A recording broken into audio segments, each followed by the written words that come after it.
Good evening and welcome to another edition of the Magpie Circle Live, our Monday night big preview show. Big in every sense of the word. Arguably, the biggest game in League Two looms between top of the table Bromley and ourselves, second place Notts County. Yes, we do know Swindon can go above us on Wednesday, with a game against Newport. However, I think this must be one of the most eagerly anticipated games, given the two clubs' respective runs of form. As Stella's just told me very succinctly, Notts are top of the form table after 6 games. We've won all 6. We're the only team to do so in League Two currently.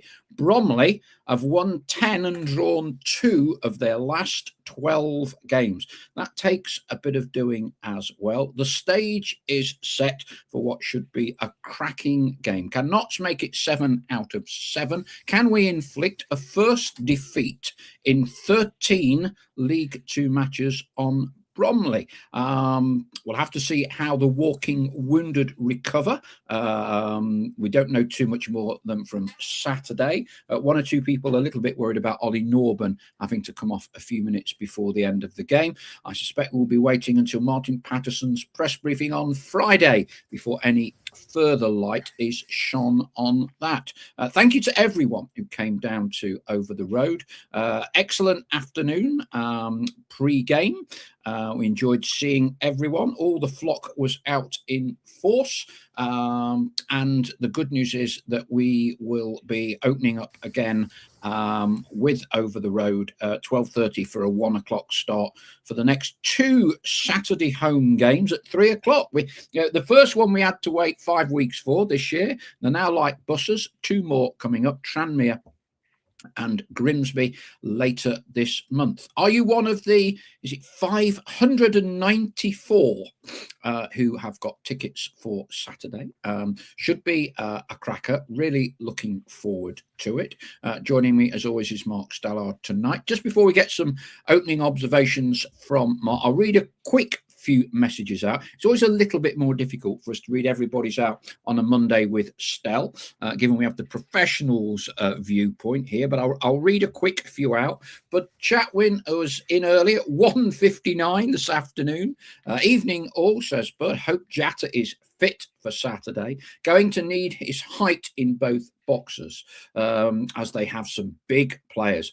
I'd like to see Beck Ray come on at some point and run past them. Nigel Bosworth, evening everyone. Let's hope we have Jatta back on Saturday. Great win at the weekend. Keep it going. Come on, you pies. Evening, folks, from Richard Elvin. David Badder, looking forward to the brawl at Bromley on Saturday. Definitely need both Robbo and Ollie to be fit, and we need Jatta back as much for his defensive duties against the strength and height of Bromley from set pieces. Dave Badder goes on. I remember in the early 70s when under Jimmy Cyril, Notts had such a big team. Teams admitted they were frightened to players. Stubbs, Needham, Worthington, Brad. What do you feed them on?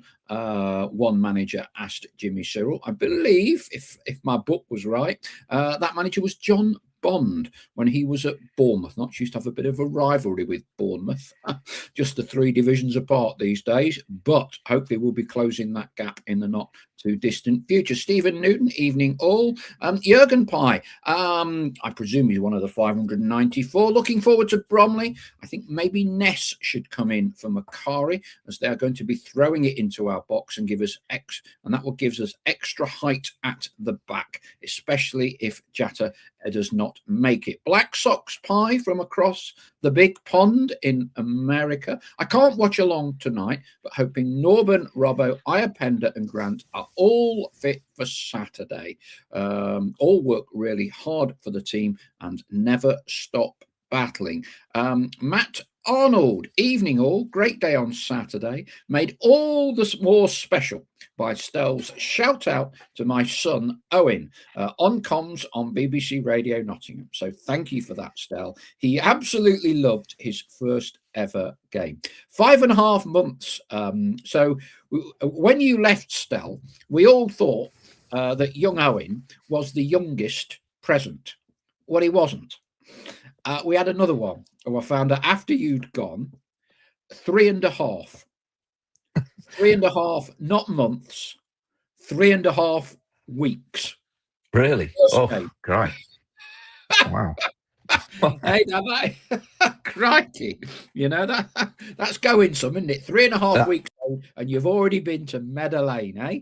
Absolutely. That is indoctrinating them young, isn't it? I like it. But yeah, crikey me, Catching it 3.5 weeks. Good. Hey, Stel, encapsulate the mood. I mean, I don't know whether you were ever a part of a team that won 6 on the spin. I think it's the first time, we're talking league games here.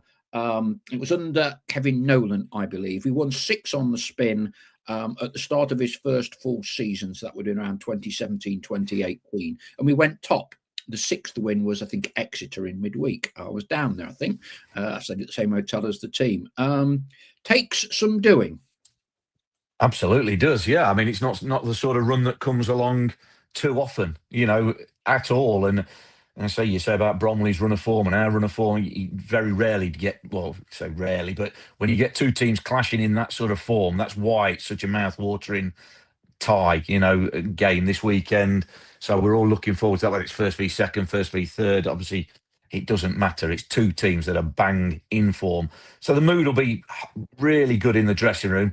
They'll not get carried away. And, Nick Cerula said that after the game. Martin obviously bangs that drum, regularly. You never get carried away because you haven't achieved anything. It's just another game. And it is. And, I know one or two people there, when you read out the messages, are already alluding to what Bromley are going to do. Yes, big physical aerial threat. But I don't see that as not so got to still concentrate on what we do well. Do what we do well, and you still back us to win a game. So, it's not always a case of, yes, you've got to be watchful and mindful of what the opposition are going to do, but you've always got to have that belief. And with 6 wins on the spin, no better time to have that belief, to go down there and say, hey, it's going to be tough. Of course it is. But we're good enough. We're good enough to cope with that. We're good enough to cope with Bromley. They're difficult game, tough team, in a good run of form themselves. But, bring it on. These are the games that you love playing in. There's a little bit extra. Say first v second or first v third. When you play the leaders and you want to be up there, and it's a team in form and a team that, they'll be right up for it, just like we will be. Really, it's one to get your teeth into as a player. It's one just a little bit extra special. So, but what you've got to do is focus on what we do well. Do it, if we do things well, we play well, we're good enough to win the game. That's all they need to think about. Let's get a few more messages. Mark Williams, Island Pie. There's a mouthful. My only concern is, can we keep winning by the odd goal? Need to put away our chances and get that second, third goal to kill teams off. We should, however, fear no one in this league. SE Kent, evening all. So pleased Nick Cerula got man of the match. He often gets overlooked and works so hard. Very well deserved. Colin Metcalf, evening. I stayed up until 4 a.m. this morning watching the Super Bowl. You just got up, have you, Colin? Never again. Give me a cold, rainy Tuesday night watching Notts grind out a gutsy win any day. Balin Ball, evening all. Does Stell have the stats on how many double acted named he mentioned in the Gillingham game? Does he mention Barrett? You've lost me there, but I don't know. Yeah. There's a flicker of recognition from you. Yeah, Adam started it. I blame him. He came up with they had Ronan Hale, didn't they? And he said about his pace. So we had a Hale and pace reference. Oh, I Marnie Little. So we had a little and large reference. And at an absolute push, they had a Cameron Antwi on the bench, and I was going to go with an Antwi and Deck, but we didn't need that one. Thank God we weren't scraping the barrel. So, yeah. For some reason we went down. In the hiatus of play, we went down an 80s double act, 80s 90s comedy double act routine. But either way, best forgotten. Well, that shines light on it. And you mentioned Hale and Pace, Ronan Hale. I was watching the Division 2 League 2 highlights on Sky. We were saying to you, Stel, he put away 2 really good goals for Gillingham. Really good goals on Saturday. And, I'm pleased he didn't quite necessarily have the shooting boots on when he went through one-on-one and Belshaw made the good save. And I think you were kind of saying a real poacher sticks that one away. Yeah, I mean, I think you can say the last few games, well, I say a few games, we've ridden our luck a little bit. I'm not saying, it's a fluke or anything like that, but a little bits of luck have gone our way in terms of that. Hale goes through, he doesn't make a great contact. It's a good save from James Belshaw, of course it is. Absolutely. But he doesn't make clean contact with it. And therefore Belshaw makes the save. We win by the odd goal. Saturday, the deflection, for the first goal for Sarula, the missed kick from Scott Robertson goes straight onto Matty Dennis's head. You make your own luck. I'm a big believer in that. So I'm not saying by any stretch of the imagination we haven't deserved to be on this run. We absolutely have. But, just little bits like that, and as you mentioned, I've not seen the goals he scored at Ronan Hale at the weekend, but he said poachers finishes, but he didn't get the poachers finish against us. And that's all that matters, isn't it? So, like I said, bits like that just going our way. And that's, it's small moments in games that can make a difference. As we all know, 6 wins on the spin, all by the odd goal. Individual moments in games can be absolutely decisive. Jacob Beddoes' clearance at the weekend, you, like me, have heard from 2 or 3 people that said it was probably over the line. I've not seen any footage that's conclusive either way. But, bits like that, just going our way. Look, they always say you'd rather be lucky than good, but we have been deserving of this winning run. So there have been other bits. We should have had a penalty on Jacob Beddoes at the other end for the shirt pull. Matty Dennis's miss, inexplicable. Hopefully he's saving it for Saturday, but he still got the winning goal. So, yeah, we're riding, just moments are going our way. And look, we know what football's like. We all say it evens out, but you always feel like you get the thin end of the wedge. Well, just at the minute, I think we're just getting a little bit of a rub of the green, and long may that continue.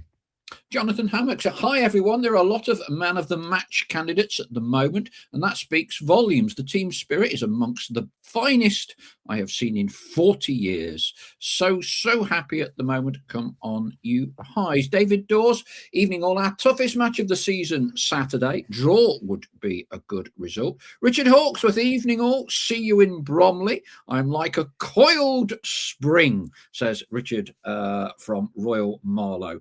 He goes on, I hope the Pato master plan involves AJ being fit and starting. He will be massive for us in both boxers. Ian Cooks, it might be our toughest match of the season, but there's one for sure. It's also Bromley's. Get the mindset right. Don't go down there thinking we are inferior, and play to the best of our ability. Norfolk Pie, evening all. As Prince Andrew moved in as one of your new neighbours, Norfolk Pie. I don't know how close you are or aren't. I think Belshaw's determination and attitude is rubbing off on the whole team. MP also doing a great job getting the team playing for each other. Stephen Geldard, evening Paul and Stell. Great to see all at Over the Road. Made for a great afternoon with a fantastic ground out result. Harold looks good, thank you. Thank you for the Jim t-shirt. Can't wait to hear Jim on Thursday night. There are a limited number of tickets still available. You can get them from magpiecirclepodcast.com. £12. Richard Terry, good evening. I'm watching the Winter Olympics and listening to yourself and Stell at the same time. What with super pies, what more could one want? Hey, I bet you the curling's better entertainment than listening to me and Stell, Mr. Terry. Steve Geldard, Bromley should fear us, not the other way round. Come on, you pies. Hello from Karen Knight. Richard Elvin, when did we last win 6 in a row? I think we kind of dealt with that. So the Kevin Nolan in terms of 6 on the spin with regards league. We shouldn't worry about the opposition, says Stephen Newton. Concentrate on our own game, work hard and win. Greza Maxwell, Nick Cerula's goal was heading in the direction of the cattle market before it deflected in. Tad harsh, Greza. However, I'm not bothered how we score as long as the ball ends up in the old onion bag. The goal got took off him pretty quickly, Stell. I'm sure you'd have been claiming it. And without TV, you might have got away with it. Pre-TV, you might get away with that because how do you prove it one way or t'other. But my question, Stel, is if he's had the goal taken off him, surely he gets an assist, or does he? Don't ask me about how you rule what's an assist. I mean, I was saying this about the other goal. Scott Robertson's massively slicing a really good chance from, 10, 12 yards. Goes on to Matty Dennis's head. He puts it in. Is that an assist for a completely unintentional slice, miss it shot? You know, I don't know what quantifies leading up to the goal normally. Yeah, Isn't it? I like I say, I'm thankfully I'm not one of the people who have to log all these things. And again, data's only ever as good as the people logging all the data and the accuracy of it. So look, that doesn't worry me. It won't worry Nick Sully. He did his best in his post. Did you hear his post-match interview where he was told Adam he was absolutely categoric? It was flying in the far corner, definitely on target. He must have been intending to put a little bit of bend on it then, because where it was set off, we were almost directly behind the line of it and knew that it wasn't on target. But did my best for him on the radio to try and keep it. But I'm afraid the weight of the balance of opinion is an own goal, and I've had to log it in my records as an own goal. So unfortunately, even I've had to take it off him since Saturday. So look, he won't be too bothered about that. I'm sure he played well, deserved man of the match. A few other contenders there as well. But he's having a good season. He goes under the radar quite a bit, in terms of he does. I said on the radio, he does a good job at both ends of the pitch. He is the consummate sort of wing back that you want. Getting forward, can deliver good quality, has got a goal threat in him as well. But he also does his work at the other end of the pitch as well. So valuable team member, which is, what you would say is what Notts are about, I think, this season. No out and out star player at the minute this season. No, if you took a poll for player of the year now, I don't think there'd be one runaway leader. But there's loads of players doing a job for the team and doing it well. So look, that's always going to be a good unified team is always going to be good individuals. Back in the day, then, before there were all sorts of camera angles, maybe one grainy camera from somewhere, would you be claiming all sorts of outrageous goals? I don't know, when the centre half volleys it in and you're like 3 inches behind him, you wheel away with the arm in the air and claim the goal, presumably. Absolutely, I'd be claiming everything. Although you've always got a sob story as well. You always say, well, my deflections go the other side of the post, not in. My shots were on target and then they got deflected wide. But no, you absolutely could. Well, I say you could get away with a lot, because there were still cameras back in my day, believe it or not. But not as many, not as much coverage. So yeah, you could claim ones. I don't think there was as much scrutiny on whether shots were on target, because again, there were no camera phones, so there was only whatever cameras were in the ground. So if you hit the shot and it went in, then it was generally your goal, unless it was an unbelievable deflection that completely changed the course of the ball. But no, I might have claimed one or two that maybe chalked off in the modern game. Colin Metcalf, we were talking during Saturday's game. Have we scored direct from a free kick this season? Not that important, but we couldn't remember one. I'll get the grey cells on that one. Evening all from Ian Haywood. Paul Cuthbert, I'm really hoping AJ back on Saturday, because we need his defensive qualities as well as attacking. Bromley will bombard us. Won't be a pretty game. Evening from Elvis Bott. Tim Watchorn. Bromley, on the face of it, it looks tough, but it was the same at Agincourt, but we won. Were you there, Tim, for Agincourt? Lippy Jane. We have gone from never hoofing the ball either up the field or out to a lot of it, especially booting it out when we really don't need to. Thoughts? Surely there's a balance. Lippy, come on. The only balance, we've just won 6 on the trot. It's the only balance. Although I am quite polarising when it comes to results versus performance levels. You know my views. Martin Shipley, evening all. I'll be happy if we win or draw at Bromley, and not disappointed if we get neither, as the lads will give their all, whatever the outcome. Adi Clark, evening. 6 wins is an amazing achievement. Well done, Martin Patterson and all. P.S. Reader Dennis miss. Even the best Stell missed the odd sitter. Have Cool. you missed a few of them, Stella, or not? Oh, loads, yeah, absolutely. I've missed easier chances than that. Crikey me. But we don't talk about them. The further I get away from my career, You can't remember they them very well, disappear. no. They disappear. That, to be fair, and that is something I would say, that is part of the makeup of a striker. It's forgetting the ones you miss quickly, not letting that affect you. You know, look, you never want to miss them chances. Matty Dennis has scored the winning goal, as it turned out, at the weekend. But arguably, on his mind, will be that miss more than anything else. But again, part of the skill is putting that to bed. You've got to be there to miss them. You've got to be there to score them. Like I say, you just roll on to the next one. You know, you're just delighted you're getting the chances. Frustrated you're missing them, but delighted you're getting chances. So look, as long as he's there and he gets created chances like that, he'll score more than he misses. That's for sure. Yeah, and the positive I took from it was that he could easily have been gambling in from somewhere between the 18-yard box and the penalty spot, and no one would have said out, really, because And he that's wouldn't it. have been close enough to have been able to tap the ball in. He's done the first bit, hasn't he? Because he's got into the position for the cross. If he's 5 yards behind it, no one really says anything. No one says a word. You know. That's it. Absolutely. Like I say, you've got to be there to miss them. You know, you want to score. Obviously, you wanted to score. You don't miss them on purpose. Of course you don't. But even the best miss sitters. You know, but the best just bounce back from it. They don't let it affect the game, and that is part of the makeup of a professional footballer and certainly a striker. You know, in your football career, you are going to miss sitters.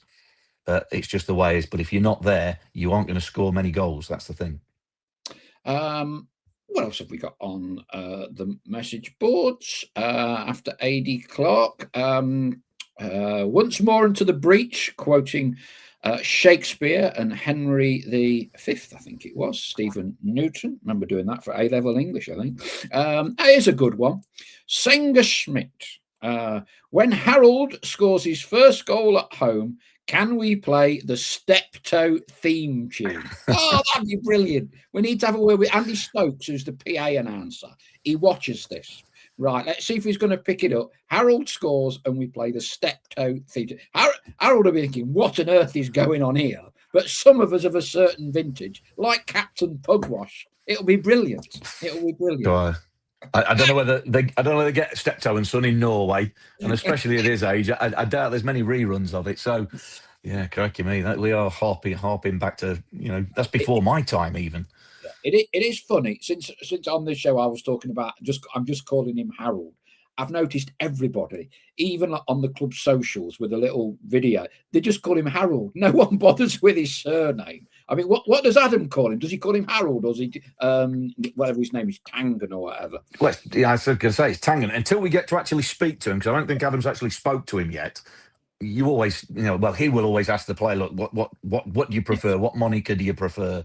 So until we get it from the horse's mouth, then he can be Harold, he can be Tangan. If he comes on and performs like he did in the second half at the weekend, then he can be going by whatever he wants. But it looked promising, didn't it? I mean, everyone's, I know people get carried away and bits like that, but it was promising. But to me, almost more telling was the fact that he's not been in the building long, and Martin's already trusting him. Change needed making at half time.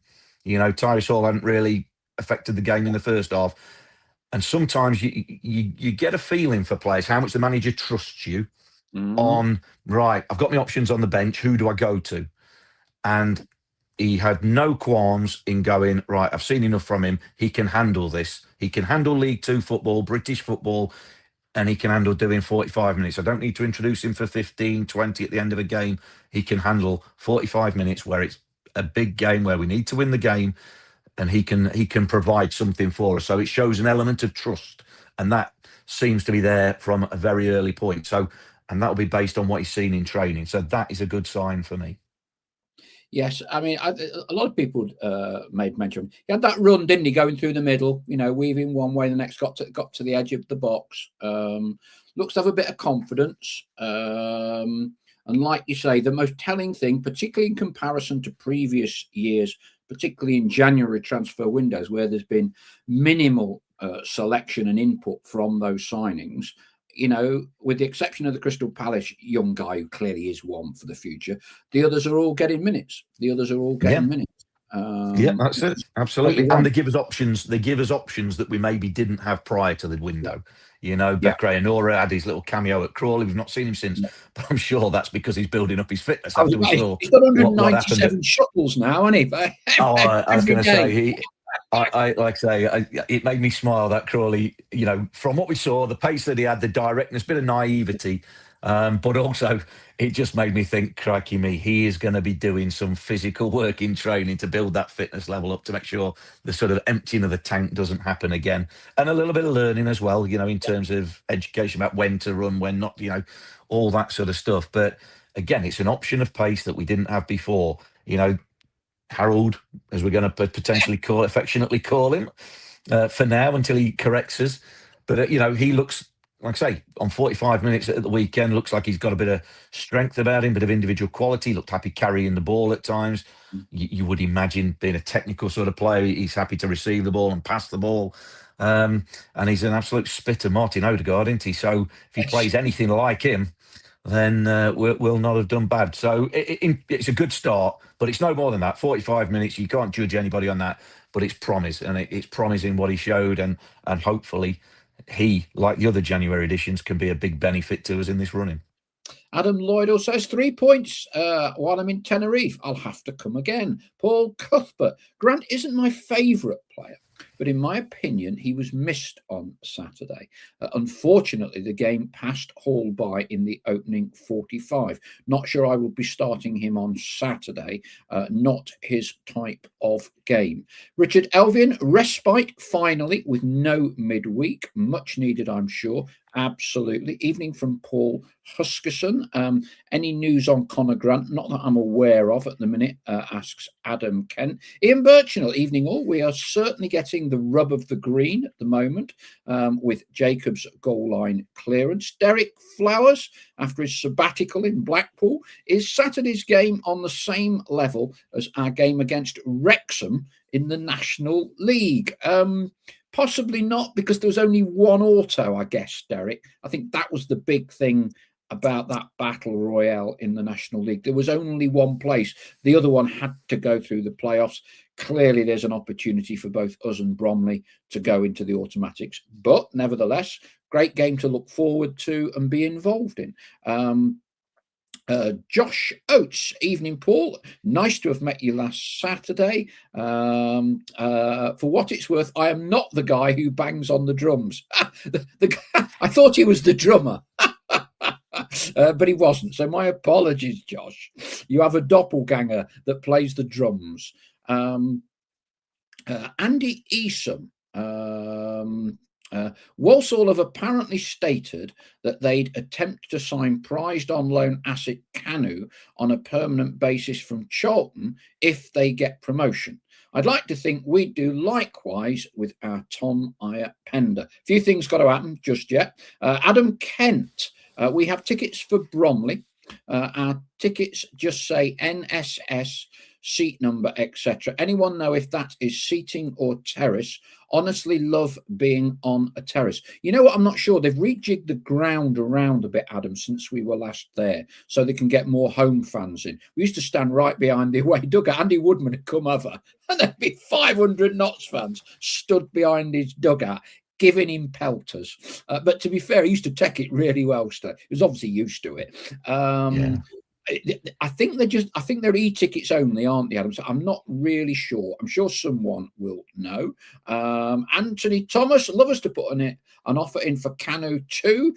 We would need another top striker to compete at the higher level. One step at a time, Flock. One step at a time. Ian Cooksey kind of reiterates the point I made about there being only one place auto up for grabs. And I think when we played Wrexham, there's only 4 games left, according to Ian. Vital to have AJ back against Bromley, as it makes us less predictable and defending from corners. Agree with Stell that we are good enough. Get right at them early on. Only Sunderland and Bromley are unbeaten this season, according to the BBC, says John Parr. Is that unbeaten at home? I'm not exactly sure. Gosport Magpie. Make that 595 Notts fans at Bromley. I'm writing a feature on Bromley FC's community work to help lonely and isolated folk. Bromley have given me a ticket in the home end, but no colours worn. Well, you can wear them, kind of. We're both black and white, aren't we? We're both black and white. Although we will be in green. And I did tidy this up, Stel. I'm sure Adam would already worked this out. You know, like when we were playing teams in red and we didn't wear green for 2 weeks. So we wore black and white away. Yeah, obviously people had pointed out when we played away at Swindon under lights, we played in green there.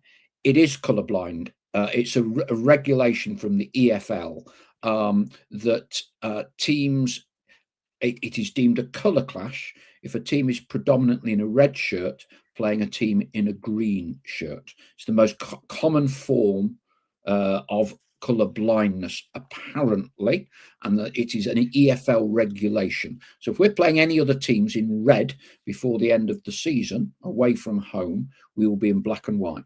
But I'm sure Adam had worked that one out, hadn't he? Well, I think we had a good guess at it. I think that was our sort of summarization or whatever, the summation. We didn't have official word of that, but we'd sort of guessed that was the case. Yeah, I got it cleared because obviously it a bit bizarre at first, wasn't it? But anyway, but anyway, you're all right to wear Gosport Magpie to wear black and white. I'm saying got NCFC on it, so go in a black and white top or something. What else have we got? So John Parr's clarified it. Only Sunderland and Bromley are unbeaten at home this season. Good. Well, that's a good scalp to claim then, isn't it? To be the first team to beat Bromley on their home patch this season. JJ Aviation, I think 9 out of the last 16, 9 wins out of 16 will see us promoted. Helen Spencer, they say 1-0 to the Arsenal. Can we make it to the Notts County? Hard hats needed for Saturday, says Royston. Adam Kent, I think they're just sorting out between themselves about seats, terracing, standing. Not exactly sure. I'll get myself down there early. Rosemary Mans, evening, everyone. Evening, Rosemary. Predicted score for Saturday. Think it's going to be close. Hopefully, after a good rest, it's another 2-1 for the Pies, but I fear a 1-1. Jurgen's saying he's going in a seat, whatever. Don't like standing. And plenty more which we can pick up shortly. Yeah, okay. So looking ahead to Bromley stuff, it's very easy to be stereotypical of Bromley, isn't it? You know, in terms of the way that they play. We know it's going to be a battle. With that in mind, there is some debate. We're all playing Football Manager. Does Lucas Ness come into the equation for a starting place, given, along with Matty Platt, he's probably one of the 2 best headers of a ball we've got? Yeah, it'll come into consideration. Not that I'm one, and I don't think Martin Patton will be one for, we're 6 wins on the spin. Yep. So to drop somebody effectively out of that would be harsh, in the extreme. We're winning games. We're playing well, without being absolutely, at our absolute best, but we're winning games. So how much do you then preemptively change because of the opposition and go away from maybe the fluency or the sort of run that we're in? Do you change it? Because it shows a little bit of fear, doesn't it? It shows a little bit of, we're going to change because what we think you're going to do, as opposed to saying, no, we're going to go and play our game and we believe our players are good enough to get the job done. But again, things like that will come down to who's available as well. We've got obviously a couple of knocks from Saturday players that we may be looking for. I think, dead right, see whether AJ's fit, a little bit of added height in there. And there is also obviously the option of, say Jody's got a knock, the option of playing Lewis McCarry as a wing back from the start and Ness coming in as the right-sided centre-half. But I, for one, would go, no, do you know what? I back you, lads. You've done the job for me. It's Bromley. It's not Juventus, Barcelona. Go and do the job. Go and show me you're good enough to do the job. It's a League Two game against a decent League Two team, but they're not unbeatable. Yes, they've got an unbelievable home record this season. They're yet to be beat. They've scored in every single home game, 9 wins and 5 draws. But they're not impenetrable. The 5 draws they've had, all of it, well, 4 of them have been 2-2 and one's been a 3-3. So teams have gone there and scored goals. They've just not got the result because, they pose an attacking threat themselves, as we know with the likes of Michael Cheek and his supporting act. So, it's not going to be easy. Of course it isn't, but no game's easy. No game's easy. They've just gone, I mean, you talk about the parallels between the two teams. They've just gone to Fleetwood, haven't they, at the weekend and won 2-1 with a very late goal, later than our winner. So, they're not steamrolling teams.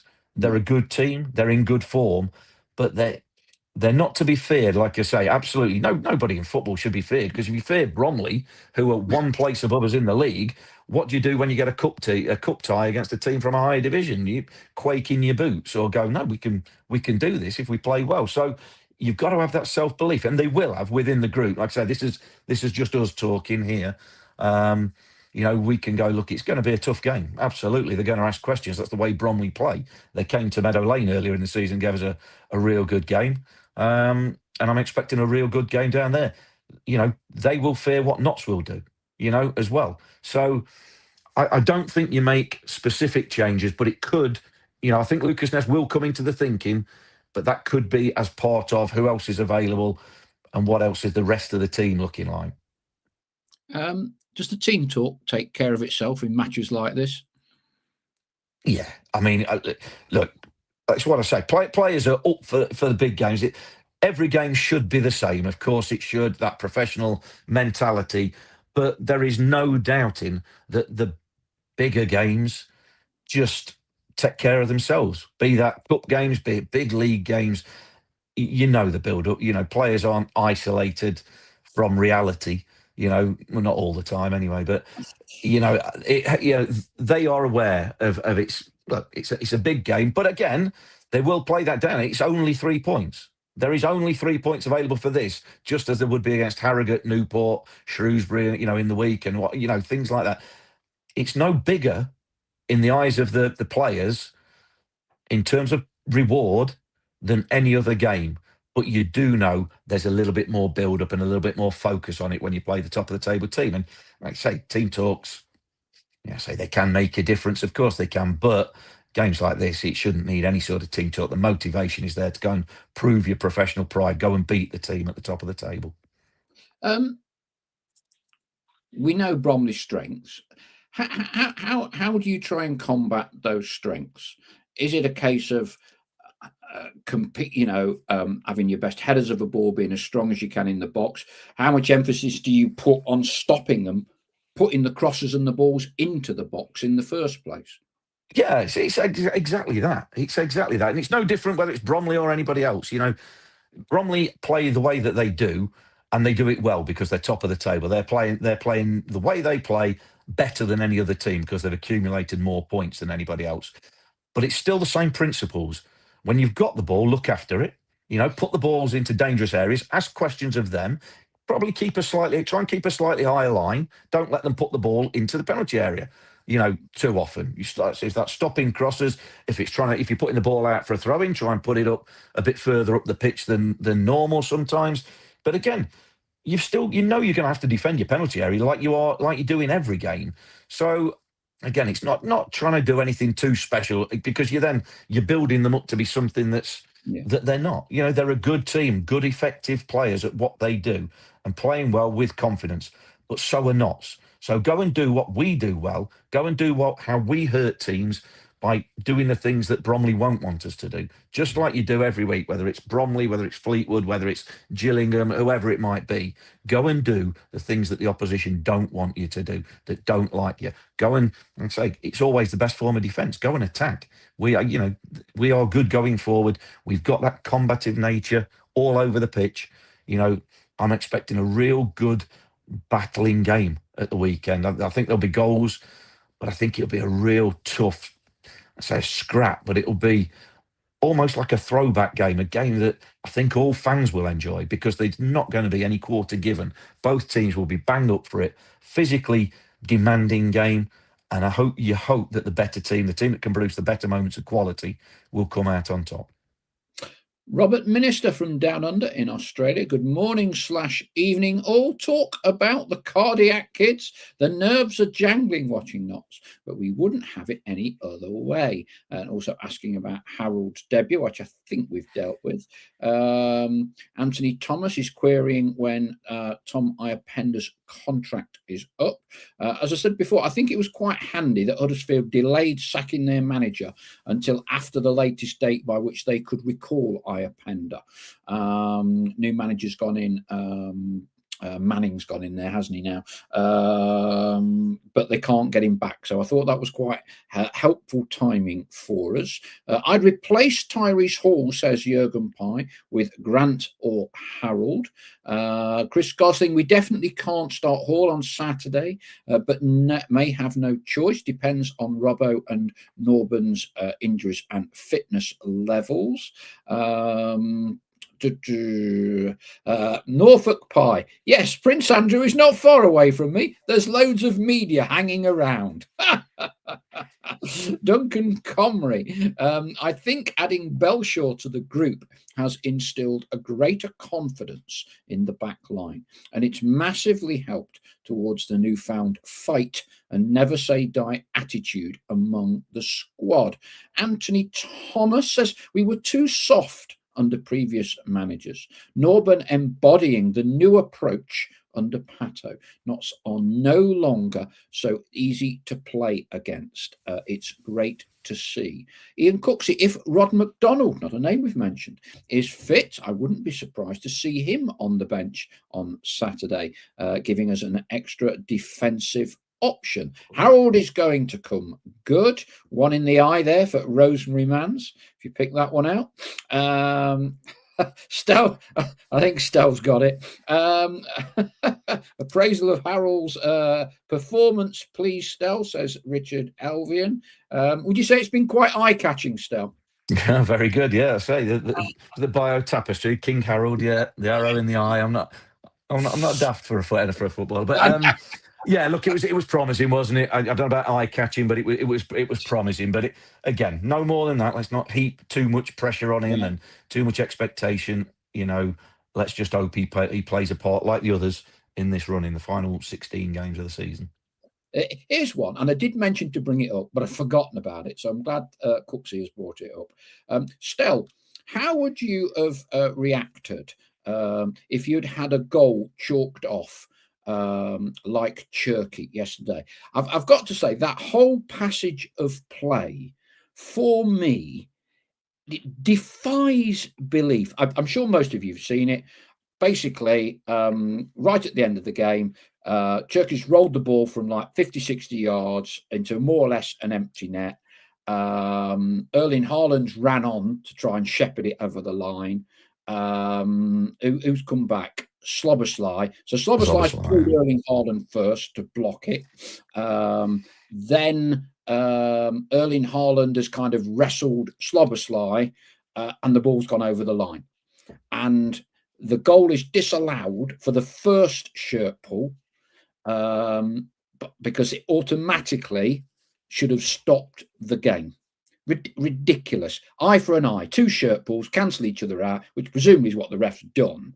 And so you get this bloody fourth official style. I think the game, wouldn't it have been great if that ref, the match ref, had just gone on the comms to the fourth official? I'm refereeing the game, not you. You're here to advise me. It's noted. I'm giving a goal. But they basically, they can't go against it, can they? They can't. Which to me almost says the fourth official, the VAR ref, is actually got more power than the match ref. Yeah, and that is the way the laws are written. I've seen it, obviously, and I've seen a little bit of talk about it. I saw a clip with Dermot. Is it Dermot Gallagher who then does the referee watch or whatever, explaining it. And the bottom line is, as the laws are written, they've made the right decision as the laws are written. The problem being is common sense is a thing of the past. You know, common sense and what should be applicable is irrelevant in this situation. But I think every football fan, everybody who knows the game, would have rather common sense been applied. That, you know, how you write that into the laws again to have common sense, I don't know. But yeah, I mean, the only person that's been punished is Liverpool and Szoboszlai, isn't it, really? Because they've still lost the game and they've lost him for, I'm assuming, one game or whatever he gets a suspension for. Yeah, it's where sometimes the laws of the game are now so, I don't know, micromanaging, over policing the game, sanitizing the game, however you want to describe it, whereby there should be an overall factor of common sense being applicable. You know, Szoboszlai has been sent off to the letter of the law. Well, yeah, absolutely, yeah. But Szoboszlai has been sent off by the letter of the law for denying a goal-scoring opportunity, and the ball went in the net. So, you know, it does sort of make a bit of a mockery of things. But again, I'd say by the letter of the law, they've applied the laws as they're written at the minute. You know, Szoboszlai might have got back and cleaned it after the first foul, but yeah, it's again, it's. And I know people now don't like changing I will hold my hands up. I was all for, you know, VAR or video referees coming into the game to help, but I'd quite happily take it out of the game now. Keep the black and white decisions, the ones that are you know, the goal line technology, things like that, things that are clearly proven, yes or no. But I don't think it. I don't think it adds anything for what it takes away from the game in terms of excitement and sort of talking points. Yes, they'll point to the fact, well, the percentage of correct decisions has increased by X amount, but I think it takes away enjoyment from the game as a spectacle for the average fan, and it is entertainment at the end of the day. Yes, it's about winning. Yes, it's competitive. Yes, it's all that. But, you know, we wanted it brought in for the absolute howler, didn't we? To eradicate that. It's gone way, way, way beyond that now. And like I say, you're glad we don't have it at Notts, aren't you? You're glad that we don't have VAR to contend with every goal, every decision, every free kick, because, you know, I just don't think it adds anything to the game in its current form.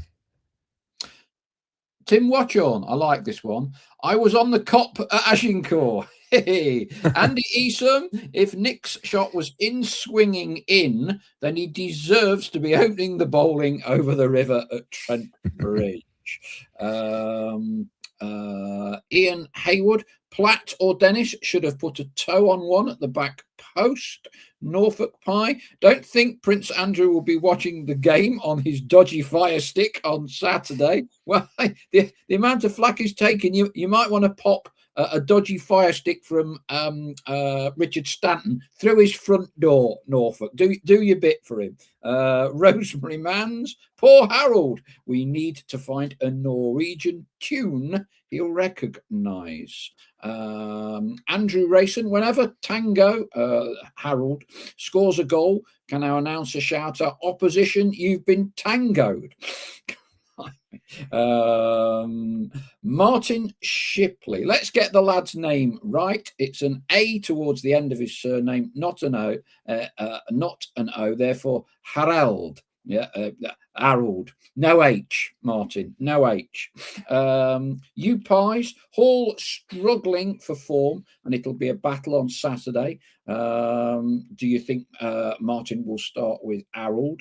Absolutely need a wholehearted performance on Saturday, says Michael Fletcher. I think that's what we've done in the last 6, to be fair. Dale Pike, my ticket for Bromley says unreserved standing. So it looks like you have seat tickets, Adam. I'm sure we can juggle around and all get seated and stood how we want to on the day. Richard Lord, I know it will not happen, but how about a 4-4-2 on Saturday? Back 4, Macari, Ness or McDonald, Platt and Beddoe may give more strength. I'm not sure how many defenders we got in that bit there, but anyway. Colin Metcalf, yeah, I'll ask Stell this because I clocked this. Dennis did not look happy to be subbed on Saturday. I sit behind the dugouts, and he was not impressed. And Stella and I were having this conversation beforehand, Colin. If you noticed, I agree with you, he didn't look happy. When he came off, went straight and sat down, and Pato was kind of not in the picture. I think he was just down the tunnel, and then came back out once Dennis had sat down. And you sometimes see this kind of fractiousness or death stare or whatever you want to call it between manager and player when a player is subbed, because sometimes the sub well, most of the times the player sub is not very happy. Are we reading too much into this, Stel? Look, possibly, yeah, I think so. I think what you got to bear in mind is the order of events, really, wasn't it? Matty Dennis has scored what turned out to be the winner. Yeah. He's then missed an absolute sitter, yeah. and he's then been dragged. So, all from being elated at the goal to massively frustrated for missing that chance to then being dragged. He's not going to be in the best of moods, is he? I mean, just being substituted in itself is, you don't want to see anyone skipping and jumping and clapping to come off the pitch.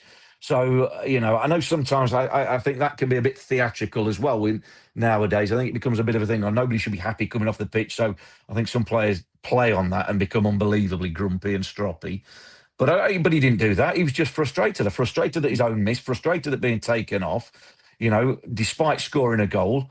And you never want to come off the pitch. You always want to be playing. So I don't, he didn't do anything untoward. He didn't, he just showed displeasure at his number going up and having to come off. So no, I'd like I say, I'd worry if it was, any different, to be honest. I think it's just one of them things. I think his frustration at missing that chance and then getting brought off, but again, it's that time of the game, isn't it, where Martin makes his changes, fresh legs on.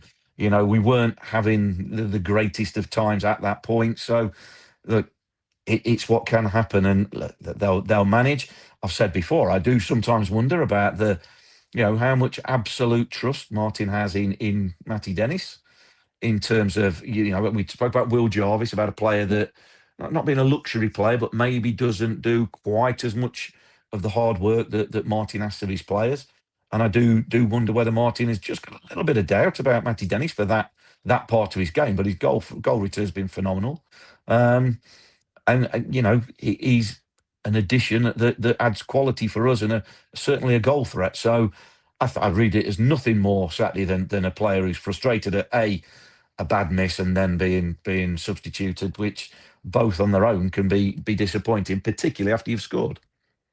To maximise our promotion of chances of autos, we need them both, and Mr. Unlove. 3 strikers, fit and raring to go. Mr. Keno, evening everyone. I'm red, green, brown and purple colourblind, and those red and green away kit clashes are a nightmare for me to watch. Michael Fido, Harrogate game on Saturday was a typical League Two scoreline at this time of the season. We will be Bromley's biggest test, says Greza Maxwell, on current form. Robert Minister, I agree with Stel. Bring it on. They're good, but so are we. It's a 2 a.m. Sunday morning slot for me, but I will be up for it. Any injury updates? Asks Richard Elvian. No, I think we will be waiting till Friday lunchtime, Richard, before we get any indication as to whether there'll be any returns or players ruled out. Has Wrightson. Harold is not the only Harold. That is my name. Stel, call him Harry. I am now 70, but have been called Harry for most of it. Yeah. Well, my lad is a Harry. H, just call him H. Greza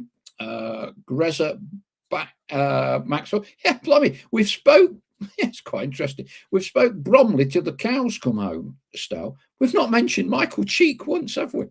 Not mentioned him once. Well, absolutely. But again, he's the leading scorer, but they're more than just Michael Cheek. He's obviously the biggest threat in terms of goals. But as a team, Andy Woodman's obviously got them all playing well, knowing what their roles are, doing well. Like I say, they're sat top of the table. I think they're 2 points different from where Walsall were at this stage of the season, last season. And the league, I think, is very similar in terms of where everything is, points-wise, playoffs, positions, automatics, things like that. So, it's starting to take shape, but Bromley are certainly leaders of the pack. And whether that's Michael Cheek scoring the goals, they've got a few goal threats. But again, they concede goals. Them 5 games that they haven't won at home, they're unbeaten at home. That's a phenomenal record. We talk about home advantage, so it's going to be difficult. Of course it is. But again, they haven't played us at home yet. So every game is a different challenge. Every game is a new thing. It's all about how you perform. We always fear the worst, don't we? We always sort of slightly pessimistic on ourselves and, overinflate the opposition. We're fearful of that. The players can't be like that. So yes, they'll be watching Michael Cheek, just like they have a plan for every striker that they play against, just like they have information about how every team sets up, what they're likely to do. But it always comes down to what you do when you go over the white line. We might have to put in a best performance of the season to get a win out of the game, but so might Bromley. So, hey, the jeopardy's there for both teams, but the rewards are the same for both teams as well. It's 3 points, nothing more, nothing less, but it's going to be a tough, battling game. And like I say, I'm sure we're all looking forward to it. And, the Bromley fans will be thinking the same sort of thing. They'll be looking forward to it, but slightly wary coming up against a Notts team who've won 6 on the spin. I tell you, modern parlance, modern tactics, Stel, and I'm going back a decade or two now. When you had a really talented individual player, there used to be an era, Neil Warnock would do this with Paul Harding being asked to do the job, that kind of man for man. Wherever he goes, you go. For 90 minutes, follow him around, kick him, whatever he does, just keep him a yard away. You very rarely see that in the modern game now, do you? Yeah, and I think the reason for that is, like you say, you go back, players could kick people, players could man-to-man them all game, get a couple of tackles in, a couple of reducers, as Ron Atkinson used to call them. You can't do that nowadays, can you? If you had a man-to-man battle, you quite conceivably have a man sent off after however long if he got too close, and so. I don't think you can do that. You can have 1v1 battles all over the pitch. Now, you don't need to man-to-man a centre-forward because you should, in theory. He'll be flitting both sides. He'll be trying to lose the defenders, whoever's on him anyway, and he'll be pulling into the right-hand channel, left-hand channel, and down the middle.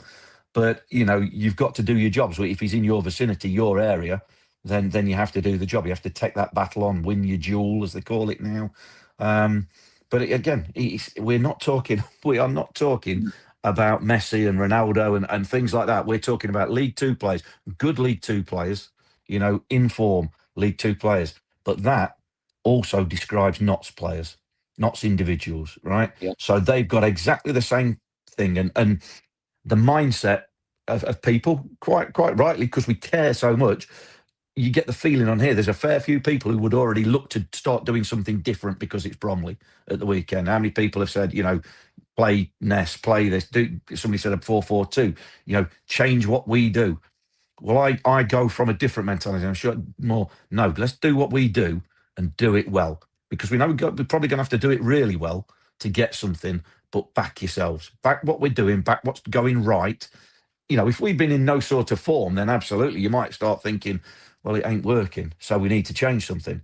But 6 wins on the spin is not, like I say, as much as I can say, maybe we've had a couple of bits of rubs of the green, but we've played well. We've deservedly won them 6 games, and you make your own luck in football. Let's go and make a bit more luck on Saturday by playing well, winning battles, winning our duels, and going and playing with quality and put the ball in the back of the net. Again, it's a game that could be decided on 1 or 2 moments at either end of the pitch. UPI's 1862. Aha! Are Norwegian, so maybe a quick blast of take on me when Harold scores. Rosemary Mans, she's not had the rub of the green over the weekend, Stel. I think I met a Forest supporting police officer today. He must have seen my Notts County scarf in the back of my MX-5. He gave me a ticket for parking whilst I was delivering a big sack of goodies to the Bernardo's charity shop. In West Bridgford. I was there under a minute. I've appealed.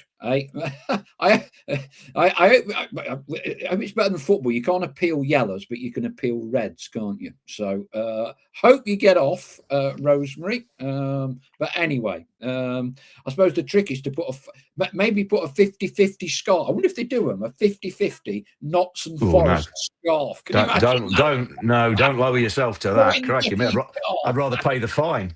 Yeah. Oh dear. Jurgen Pye we beat, I presume it's Bromley last season, 4-2 after going 2-0 down.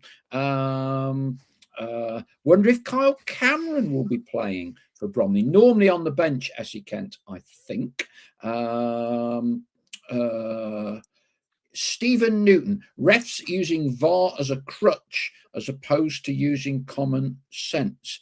I think, to be fair to the match official, he didn't give it, did he? It's the VAR official, I think, going back to that debate, Stephen Newton, that's the problem. That sometimes I think VAR referees, the man in the VAR room, there's a self-justification exercise, and referees, you know as many referees as I do, Stel.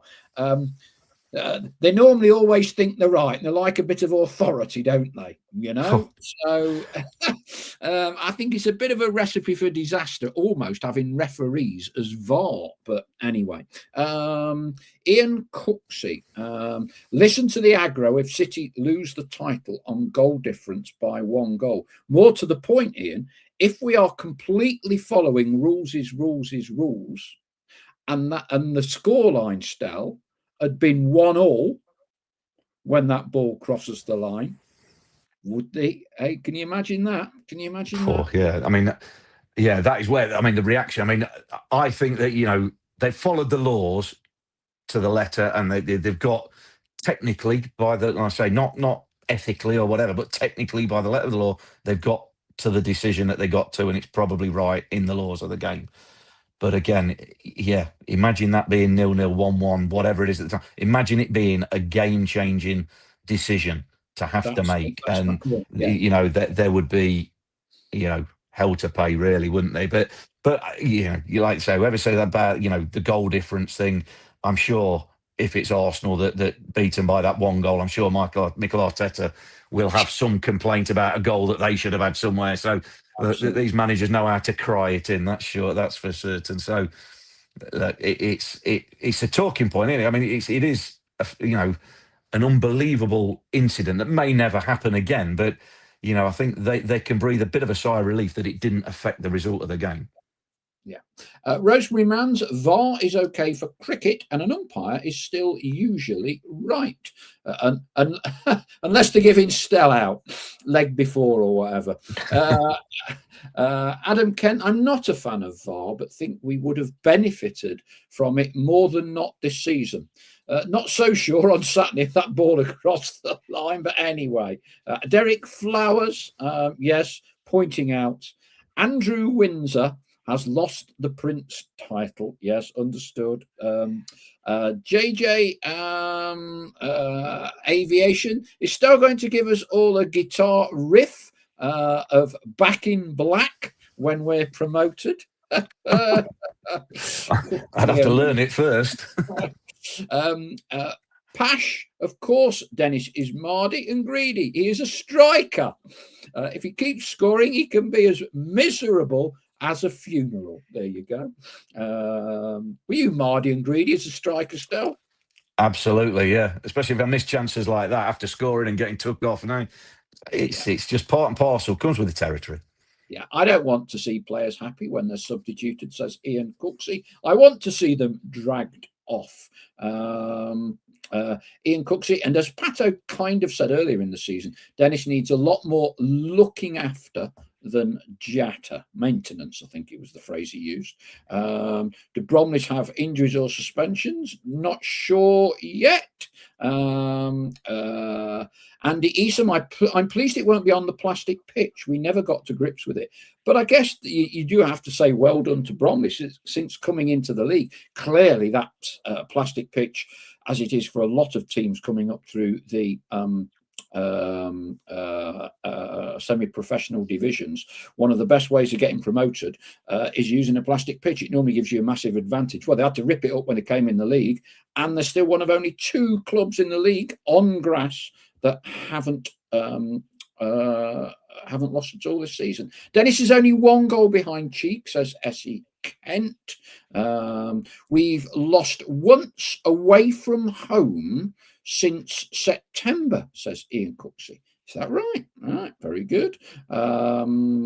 Robert Minister, I personally believe AJ will be fit to play on Saturday. And if I were a betting man, I would have a few on him to score. But I have 3 teenage sons, so I don't have the extra readies. Harold for Norburn, says Ian Haywood, if Norburn isn't fit. Leah Wigington, was a bit of talk about goal line tech from Barrow fans. League Two not got that. No, we don't want them to have it either at the minute. The way that one. Either way, refs watch didn't go off. No, there's no goal line technology in League Two, League One. Have they got it in the Championship goal line? I don't think they have. I don't know if they have, because hasn't it got to be at all grounds for them to have it? I don't know whether it is in the Championship. It's not something I sure. really keep on top of with that. It might be, but I don't know. Not 100% sure about Championship. The pressure is all on, James Moore says. Bromley at the weekend. They are first. They are at home. We have a free hit at closing the gap on them. James Moore, I hope Mr. Patterson has been resting Jatta for Saturday. We need the best of him and we will cruise it. Debbie Caton's come on to the show, hoping he's been resting. Everything crossed. We've done remarkably well with some real senior players missing in this run, Stow. Ollie Norman has gone from almost a periphery figure at the start of the season to, in 2026, now kind of being one of the first stroke most influential players in the not starting lineup. Given it, it could well be a combative game, you can't help but think his experience is potentially invaluable to us on Saturday. Yeah, absolutely. I mean, I think he's been excellent, absolutely superb in the last 10 games or so, something like that. Really took on, shown his leadership qualities, if you like, shown his experience, and he, and his play as well. His players got better. And like I say, at the start of the season, I think it was just he needed to get used to what his role was going to be alongside Matt Palmer, and maybe it took a while for that to work out. But I think it shows everything that Matt Palmer's missed the last couple of games as well, again, after a few games out before that. And as much as we haven't talked about Michael Cheek up until 10 minutes or so ago, none of us have mentioned Matt Palmer being missing, because that's how good Ollie Norburn's been in that role. And Scott Robertson being fit and available alongside him, that also helps. And winning games help, don't they? Because while ever you're winning games, you're not looking for people who aren't involved, are you? You're looking for the players that are out there doing the job. So, look, Matt Palmer, we want him back and available as soon as possible. We want as many options as possible. Hope Ollie Norburn's certainly fit. He came off with that knock at the weekend. You always want as many players fit and available as possible. But again, as important as this Saturday's game is, our season does not rely solely on this game. Yeah. Of course we want to win it. Of course we want 3 points. But this game does not dictate for Bromley or for Notts what they're going to get at the end of it. It potentially puts one team 3 points closer to what they're going to achieve. But again, every other game out of 16 we've got remaining are worth the same 3 points. And we need to be, well, who knows where, 80 plus points for the automatics, 70 plus for the playoffs. But it's all about points accumulation. You'd obviously want to get it in every game, but let's not lose sight of the fact that this is a big game. It's a big game because it's the next one. It's the only one that we can affect next. And that's it. That's what the focus has got to be on. So, look, it's a great game. You need your main players, your key players to be there for it. And I think Ollie Norburn is leading by example. Yes, I know Jacob Beddoes got the skipper's armband, but him, Matty Platt, Lewis McCary, all playing well. Ollie Norburn playing superbly well in the middle of the park with others as well. The team is playing well. I'm going to say, without being at its absolute fluent best at times, but they are getting the job done. And I was speaking to somebody after the game Saturday and saying, if you described our Notts have been in recent weeks, if you described them, if we were completely neutral and go, we've got a team here that, yeah, they're decent. They've won 6 on the spin, not playing absolutely brilliantly, but getting 6 wins out of winning games, finding a way. You'd go, well, that sounds like a good team. They've got a chance, haven't they? Because if they hit top form, then look what will happen. So again, I think there's still room for improvement with us.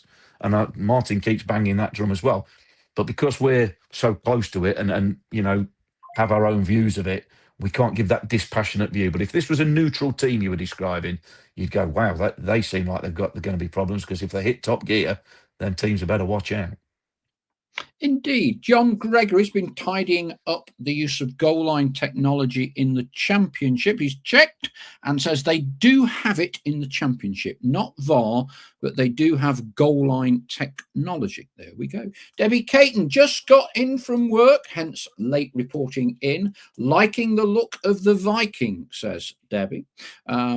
James Moore, one player making a huge impact at the minute. Forgive me if you've already mentioned him. Jody Jones, back to his best, and his free kicks and corners are the best in the squad. Long may they continue. I've been having a debate with King of the Inverted, Wayne Wilkins, still say best position, plays his best football, wide left, whipping the ball in. I have to wear my Jody Jones shirt at home matches, says Rosemary Mans. Not that I am superstitious. Pash, hang on, it's about the lads being out for a birthday. Better make sure there's nothing libelous in it. No, I think we're all right. Pash says, my mate was out in town Saturday. Belshaw, Robbo, Beddoe, Platt, Grant, Ness and Macari were all out for it was Ness's and Macari's birthdays. Mate got a picture and was told by Belshaw it can't go on social media. Right, okay. I don't want to see it on social media. My lips are sealed. James Cannon, we need Norburn and Robbo to get a result at Bromley. I thought Dennis worked tirelessly on Saturday.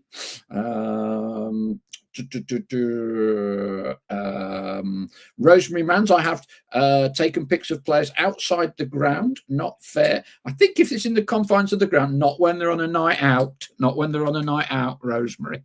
I don't suppose you had to worry too much about pictures of you with a pint being plastered across social media back in the day, did you, Stell? Yeah, thankfully. Yeah, absolutely. The benefits of playing before camera phones and social media. Yeah.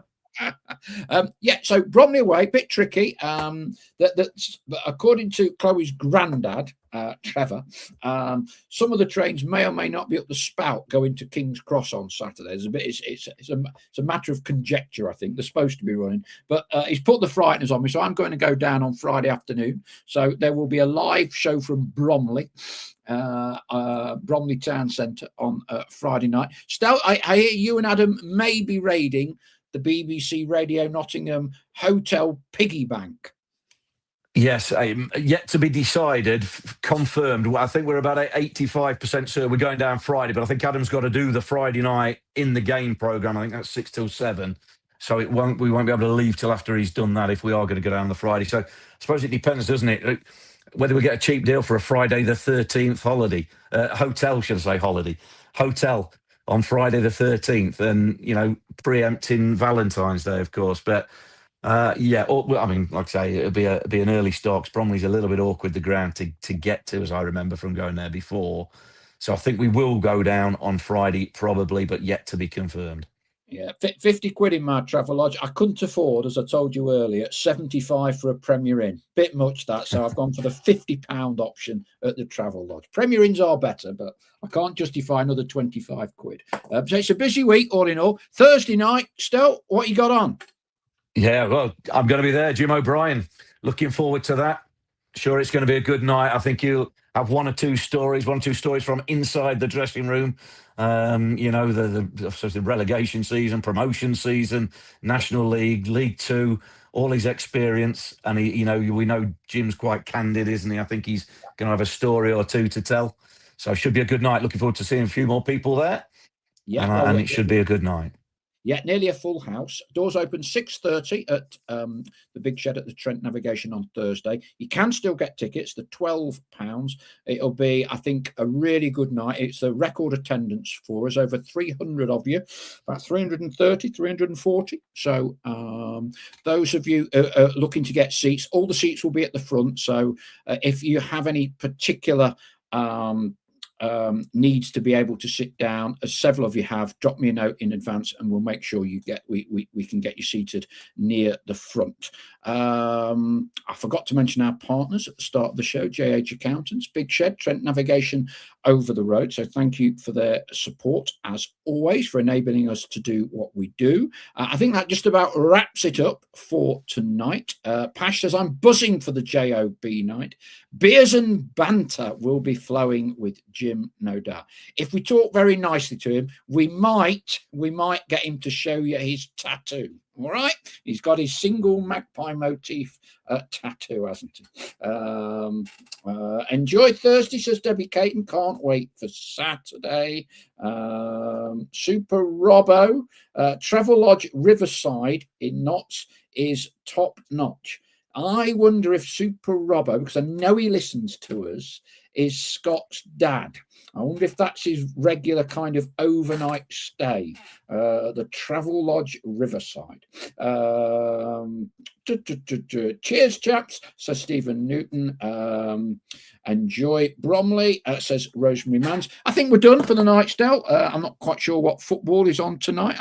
Bound to be something. Thank you, as always, for your time. Look forward to seeing you on Thursday. Stel, Jim O'Brien, an evening with the only player that was relegated out of the Football League with Notts County, who was still here to get us back into the Football League. Stel, thank you as always.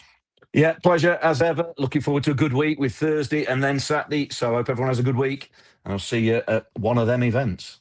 Indeed. Thank you, one and all. Catch you soon. Cheers for now. Bye-bye. Cheers.